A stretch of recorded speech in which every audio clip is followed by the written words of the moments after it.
Rafael Nadal has one of the greatest forehands we've ever seen. RPMs clocking through the roof. We've all seen it. Massive, massive amounts of power and topspin. Now, Rafa hits with a modern forehand. It looks like most players with the exception of the finish, but there is something nuanced that I'm going to show you that I think will help you with spacing and getting more topspin. So let's break it down.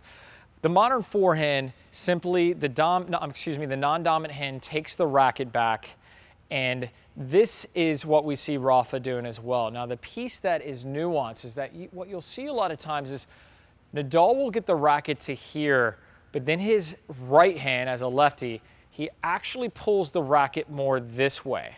All right, and what happens here is you can see the wrist lays back, and what it does as well is it guarantees the elbow pulls away from the body.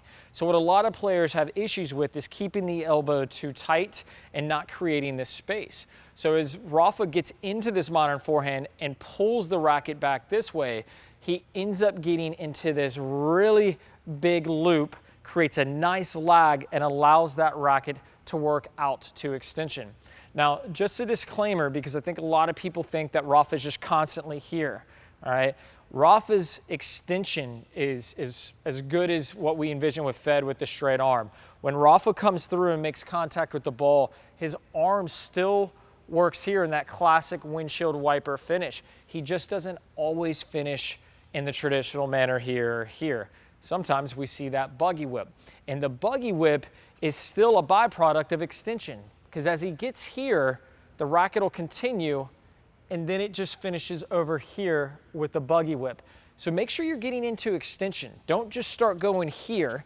Now, does Rafa swing from the right and finish from the right? On occasion, but it's always like Dire Straits defense, where he's getting out there and he's working, and the racket will come over the head and then finish this way. I don't advise it. For you players out there with shoulder issues, myself, I've got a slap tear, a bucket tear. It's partly from forehands getting jammed up and swinging this way, overuse or whatever else, but you don't want this impingement with the shoulder. Make sure you're swinging out and then allowing it to come around. So we'll take a look at a quick breakdown of the Nadal stroke, and then we're going to talk about the footwork.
So Rafa's stat line, his words, is that he needs to hit 70% or more forehands in a match to be successful. It's insane, right? What that means is that he's putting himself into a position with his feet and his decision-making to enable himself to hit forehands. And he does this better than anybody with an inside-out, inside-in forehand. Roger does it well, Rafa does it the best.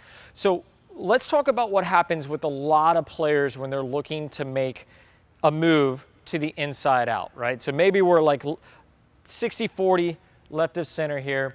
And what players are doing is that they make the first step with their right foot and pivot out this way. And what ends up happening is that they're backpedaling to create space, and then they end up getting flanked by the ball, and the arm doesn't have enough room to clear.